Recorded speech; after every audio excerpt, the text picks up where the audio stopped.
Merhabalar, ben Akın Tülübaş. Yaklaşık 20 yıldır köpeklere olan sevdam beni önce profesyonel köpek eğitmenliğine, daha sonrasında yerli köpek ırklarımızın üretimine, yetiştirilmesine itti. Öyle söyleyeyim.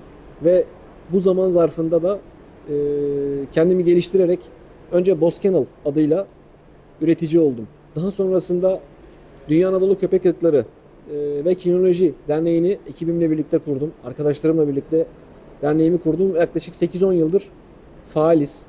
Ve bugün AVKİF'in üyesiyiz. AVKİF kimdir? Uluslararası Avrasya Köpek Irkları Federasyonu'dur ve tüm Asya ve Balkanlardaki yerli ırklar, hatta çoban köpekleri üzerine en güçlü federasyondur AVKİF.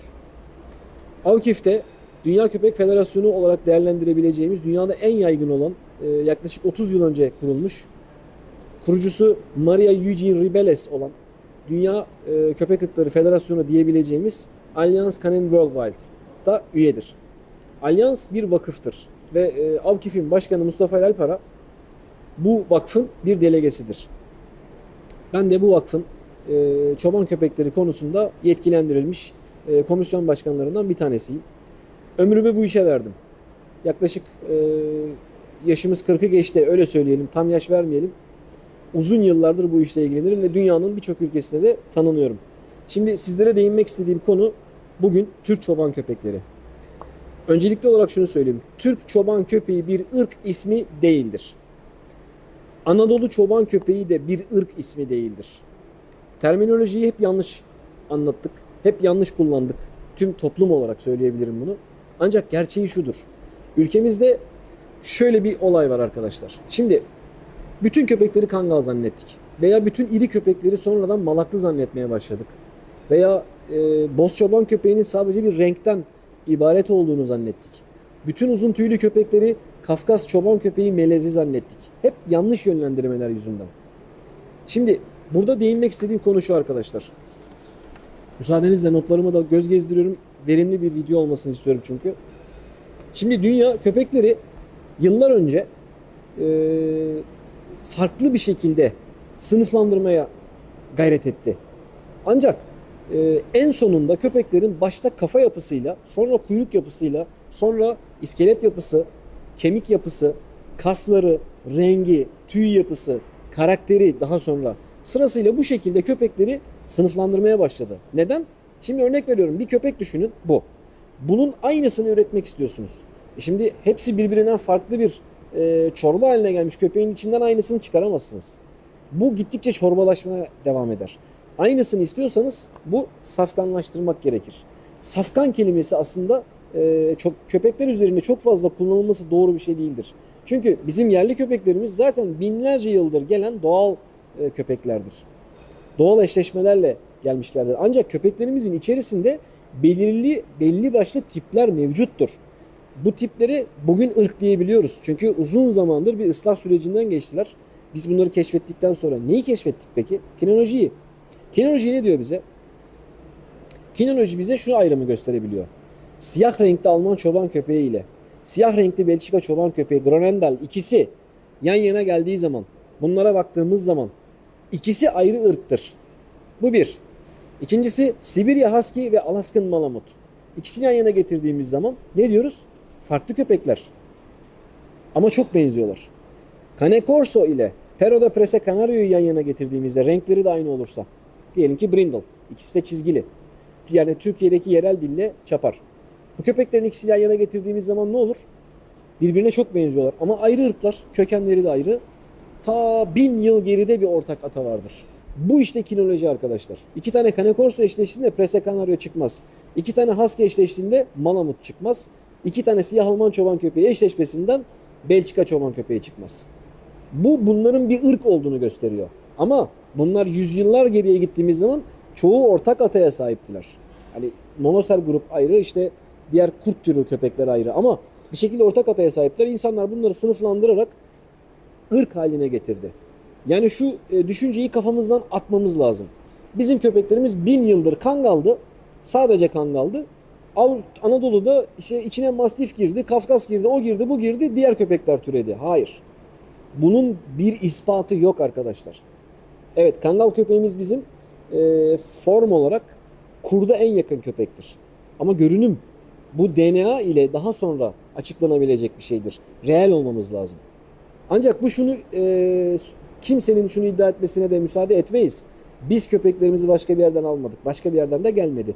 Biz buraya Orta Asya'dan geldik ama geldiğimiz yıl 1071 değil. Biz bugün yapılan son arkeolojik çalışmalarla İstanbul'da Türklerin kullandığı mezar tiplerinin bulunması da, bugün Göbekli Tepe 14 bin yıl önceki bir yer, bulunmuş bir mabet. Ve burada 14 bin yıl önce de olduğumuz, orada insan yaşadığını, orada hayvancılık olduğunu, ilk evcilleştirilen hayvanların, evcil hayvanların, küçükbaşların Hatay ve Gaziantep arasındaki bölgede bulunduğunun bilgilerine de sahibiz. Ve bu araştırmalar sağlam kaynaklı akademik çalışmalardır. Demek istediğim şey şu: Tibet Mastifi dünyadaki en eski köpek ırkı değildir. Hepsinin atası Tibet Mastifi değildir. Biz bunu kabul etmiyoruz. Çünkü bizim köpeklerimiz henüz üzerinde çalışma yapılmış, çalışmaları tamamlanmış köpekler değil. Şimdi Türkiye'deki köpeklere geldiğimizde biz bunu fark ettiğimiz zaman ne yaptık? Arkadaşlarımızla birlikte çeşitli çalışmalar yaptık. Bu çalışmaları yaparken yaklaşık 1,5-2 milyon kilometre yol yaptım. Yaklaşık 20 yılda. Yani son aracım 1,5 yaşında 260 bin kilometrede. Bir önceki arabam 320 bin kilometredeydi. Ondan bir önceki arabam 180 bin kilometredeydi. Bu uzun yıllar sürecinde Anadolu'ya defalarca seyahat ettim. Gitmediğimiz il, gezmediğimiz yayla kalmadı desek, yani çoğunu gezdik. Köpeklerin tiplerini görmek, yerinde ve sahada incelemek için. Ayrıca ürettiğimiz köpekleri de o sahalara gönderdik. Ve orada insanlarla dost olduk. Şimdi burada baktığımız zaman 2 tane Kangal köpeği, orijinal, doğru tipteki Kangal köpeği çiftleşmesinden bir boz, bir malaklı, bir Karadeniz, bir akbaş çıkmıyor. Yine Kangal çıkıyor. 2 tane doğru malaklıyı eşleştirdiğimizde tam tipi, her şeyi doğru. Bu köpekleri eşleştirdiğimizde yine malaklı çıkıyor. Bir boz, bir malak, bir Kangal, bir akbaş, bir Karadeniz çıkmıyor. Aynı şey Karadeniz çoban köpeği için de geçerli. Aynı şey akbaş için de geçerli. Tüm ırklarımız kendi içinde doğru eşleşmeyi yapılabilirse o zaman yine kendisini veriyor. Bu da bu köpeklerin fenotip olarak ayrılmasının mümkün, ıslah edildikten sonra da dünyadaki diğer köpek ırklar gibi kabul edilebileceğinin sinyalini bize o zaman vermişti. Ve biz bunların üzerine gittik. Birçok yarışma yaptık. Yurt içi ve yurt dışı. Birçok seminerler verdik. Yurt içi ve yurt dışı. En sonunda bu köpeklerin secerelendirme suretiyle mikroçiplerini, takiplerini, üretimlerini, her şeylerini yaparak belirli bir sahada, pilot bölgelerde çalışmaları yaparak bunu derneğimizin yönetim kurulunda toparladık. Dosyamızı oluşturduk ve bunu AVKİF'e verdik. AVKİF Yönetim Kurulu'ndan Yerli Irklar Başkanlığı'na bize getirildi. Bu Ankara'da kurulmuş olan bilim komisyonunda hocalarımızla birlikte, federasyon başkanımız ve kinoloğumuzla tamamen ciddi bir bilim komisyonunda bu iyice incelendi, araştırıldı. Sahada başka çalışmalar da yaptık ve neticesinde bu 5 köpeğin ayrı ayrı dosyasını çıkardık.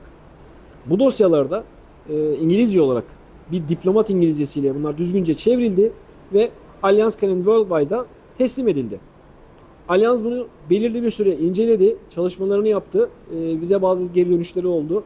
Bazı bilgiler istediler, verdik ve neticede bugün Türkiye'deki birazdan size tanıtacağımız 5 tane Türk çoban köpeği ırkı Dünya Köpek Federasyonu olarak tanıtabileceğimiz Allianz Canin Worldwide Vakfı tarafından Türk çoban köpeğidir. Bu köpeğin sahibi Türkiye'dir şeklinde tescil ettirmiştir. Ve bu tescil aynı zamanda Avrupa Birliği tarafından da tescil edilmiştir. Bu gerçekten ülkemiz adına büyük bir başarıdır. Ben emeği geçen herkese buradan teşekkür ediyorum. A'dan Z'ye. Yani sahada koyunun peşindeki çoban arkadaşımdan, hayvancılık kapıda besi yapan arkadaşımdan, üretici olan arkadaşımdan, üniversitedeki hocalarımızdan, federasyon başkanımızdan ve kinoloğumuzdan. Özellikle de VAT Yönetim Kurulu'daki sevgili dostlarıma, kardeşlerime, abilerime teşekkür ediyorum. Şimdi sizlere Türkiye'deki köpek ırklarından bahsetmek istiyorum. Evet, şimdi gelelim Türk çoban köpekleri hangileridir? Tescil edilmiş Allianz Canin Worldwide ve Avrupa Birliği tarafından ülkemiz adına tescil edilmiş 5 tane Türk çoban köpeğimiz. Bunlar hangileridir? Tam isimleriyle Türk çoban köpeği Kangal, Türk çoban köpeği Akbaş, Türk çoban köpeği Malaklı, Türk çoban köpeği Boz, Türk çoban köpeği Karadeniz olmak üzere 5 tanedir. Bu köpeklerden birincisi Kangal köpeği ile başlayalım. Şimdi Kangal köpeğinin gördüğünüz üzere yüksekliği ve uzunluğu arasında çok fazla fark yoktur. Kareden biraz daha uzun bir köpektir. Alt çizgisi derindir, sırt çizgisi genellikle düzdür. Ve kafa yapısı yandan baktığımız zaman alın stopu fazla olmayan, kulakları yukarıda konumlanmış, gözleri de mümkün olduğu kadar kafatasının yanına doğru gelen çekik gözlere sahiptir. Genellikle koyu renkli olanları tercih edilir. Maskesi yüzünde ağzını kaplar genellikle ama alnına doğru taşan maskeyi de kabul edebiliyoruz. Fakat önemli bir konu var. Kangal köpeğinin göz kemerleri, yani gözün önündeki şu kemerler çıkıktır arkadaşlar.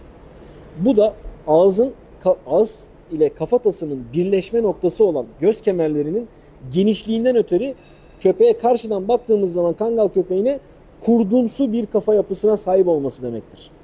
Ağızlarının ucu kesiktir. Kangal köpeğinin ağzı ucu sivri değildir. Ucu kesiktir ve ağızdan göz kemerlerine doğru genişler. Göz kemerlerinden sonra kafatasında çok küçük bir bombe ile kulaklara doğru kafa yapısı genişler. Kulak arasındaki mesafe üstü dümdüz değildir. Çok hafif bir ovalliği vardır. Kafanın üzerinde de çok hafif bir ovalliği vardır.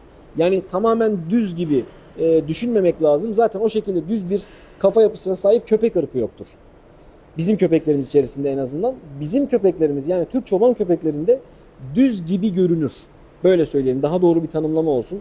Yukarıdan baktığımız zamansa Kangal köpeğinin kafasında kulaklardan göz kemerlerine gelir. Göz kemerlerinden sonra incelme daha düzleşerek burun ucuna doğru devam eder. Üst dudaklar alt dudağı örtebilir ama alt dudaklardaki tahliye kanallarında aşağıya sarkma olmamalıdır.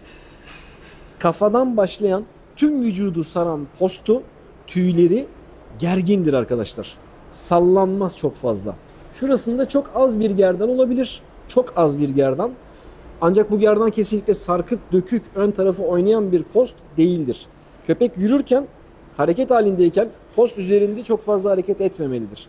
Bunlar köpeğin işlevsel özelliklerini kaybetmemesi için gerekli konulardır. Kangal köpeğinin parmaklarının arasında perdeler vardır. Kangal köpeğinin göğüs yapısı bir mastif kadar geniş değildir veya bir greyhound kadar dar değildir. Dengeli bir yükseklik ve genişlik orantısına sahiptir. Karşıdan baktığınızda Kangal köpeği size şunu söyler. Ben ahenk içerisinde normal bir tırıs yürüyüşle 20-30 kilometreyi yürüyebilecek, sürat olarak da saatte 50-55 kilometre hıza ulaşabilecek hızlı bir koruma köpeğiyim der. Bu koruma kastımız sadece sürü koruma değil, Kangal köpeği mükemmel bir arazi koruma köpeğidir, mükemmel bir alan koruma köpeğidir. Kangal'ın genellikle kuyrukları sarılıdır. Kuyruk kökü kalındır, kuyruğu kürklüdür. Özellikle kış döneminde Kangal kalın ve kaba bir posta sahiptir. Ancak bu kesinlikle ve kesinlikle uzun tüylülük anlamına gelmemelidir. Kangal'ın tüyünde kılı ve içerisindeki pamuğumsu tüyler sayesinde kendini kıştaki soğuktan ve yağışlardan, fırtınadan, tipiden korumasına sebep olur. Aynı zamanda göz altlarına sarkıklığı olmadığı için rüzgarda, fırtınada ve yağmurda gözleri küçüktür, çekiktir, çok net bir görüşe sahip olur. Göz aralıkları birbirinden açıktır, geniş bir açıyla etrafı görebilir. Kulakları yukarıya konumlanmıştır, daha geniş bir açıyla duymaya sahiptir. Kangal köpeği hakkındaki söyleyebileceğimiz genel olanlardan bir tanesi budur. İkincisi, köpeğe yan profilden bakıyoruz. Yan profilden baktığımızda ayak patisinin başlangıcından dirseğinin arkasına, dirsek noktasına olan mesafesiyle dirsekten omuz başına olan mesafe %48-52 yani %50-50 gibi diyebiliriz. Bir dengesi vardır. Kısa bacaklı veya çok uzun bacaklı bir Kangal olmaz. Doğru değildir. Dirsekten başlayan göğüs kafesi karın boşluğuna doğru yukarıya doğru çıkar. Bu onun geniş bir göğüs kafesine yeterli derinliğe sahip olması, büyük akciğerler ve büyük kalbe ve uzun destinasyonlara, uzun mesafelere ulaşabilmesini sağlar. Daha az yakıt, daha fazla iş gücü ile. Arka bacaklarına yandan baktığımız zaman baldırlar geniştir, doludur ve baldırlar kasaya yukarıdan montelidir. Sağrısı çok düşük bir köpek ırkı değildir. Sağrısı düzdür, mümkün olduğu kadar çok az bir açıyla aşağı iner ve bu baldırlar doludur. Hayvan yürürken kaslarını çok hafif fark edebilirsiniz. Ancak Kangal'ın her türlü hareketinde tüm kasları görünmez çünkü üzerinde bir kürk vardır. Patilerinin büyüklüğü çok büyük patili değildir Kangal. Ancak 80 santim 55-60 kiloluk ortalama boy bir Kangal'dan bahsedecek olursak patileri tabii ki bir Rottweiler'dan, tabii ki bir Danoa'dan veya başka bir ortalama büyüklükteki, kendi büyüklüğündeki köpekten kemikleri en azından aynı kalınlıktadır. Bunu söyleyebilirim. İnce kemikli bir köpek değildir Kangal. Yeteri kadar güçlü bir kemik yapısına sahiptir. Yandan yine baktığımızda Kangal köpeğinin boynu yukarıya dümdüz kalkmaz. Profilden bakışta Kangal belli bir açıya kadar kafasını diker, daha fazlasını dikmez. Tırıs yürüyüşte de o açıyı birazcık daha düşürür ve tırıs yürüyüşünü yapar. Çok hafif bir yürüyüşte yürüyebilir. Karda çok rahat yürüyebilir. Soğuğa ve sıcağa dayanabilir. Eksi 40 artı 40 ısılarında görev yapabilen bir hayvandır. Evet, Kangal köpeğimiz budur. Bir özelliğini daha söyleyeyim. Kangal köpeği kendi ağız büyüklüğüne oranla gerçekten ciddi derecede iri, kalın ve uzun dişlere sahiptir. Kesici dişleri çok büyüktür. Kanin dişleri de çok büyüktür. Şimdi Kangal köpeğinin renklerinden bahsedelim. Daha önce söylediğimiz gibi Kangal köpekleri ve diğer Türk çoban köpeklerimiz akbaş hariç renklerine göre ayrılmaz arkadaşlar. Yani Kangal tek bir renkli köpek değildir. Doğal bir ırktır. Belirli bir renk aralığına sahiptir. Genellikle krem rengidir. Beyaz bej gibi düşünün. Beyaz bejden başlayarak griye doğru gider. Griden de siyaha doğru gider. Siyaha doğru giderken arada kızıllaşabilir. Arada koyu gri, çok koyu gri olabilir. Hatta çapar olabilir. Hatta rengi açıldıkça beyazlaşmalar artabilir, alalık başlayabilir. Bunlar doğal ırkların genlerinde var olan gerçeklerdir. Yani bir köpeğin burnunda beyaz var diye bu kırma deyip atıldığını biliyorum. İşte bir Kangal mükemmel bir anatomiye sahip ama çapar diye bu Kangal değil bu kırma denildiğini biliyorum. Veya siyah Kangal olmaz diye söylendiğini biliyorum. Ancak bunların hepsi sadece söylemlerdir. Tıpkı eskiden çift mamuz değilse Kangal değil, dilinde ben yoksa Kangal değil gibi eski terimler, öyle söyleyelim. Bunlar geçerli değil arkadaşlar. Kangal köpeği genel olarak açık krem renginden koyu gri renge kadar bulunabilir. Ancak eğer siz sürekli koyu köpekleri çiftleştirirseniz zaman içerisinde bunların içerisinden daha koyu, daha koyu, daha koyu ve siyah çıkar. Çaparlık köpeklerimizin geninde vardır arkadaşlar. Alalık köpeklerimizin geninde vardır. Ancak bunları biz asimile etmişiz. Kullanmamışız bunları. Fakat bu kullanmadık diye yok sayacağımız bir şey de değildir. Vardır. Ancak ırk standartında üretim onayına bu renklere üretim onayı çok fazla tavsiye edilmiyor.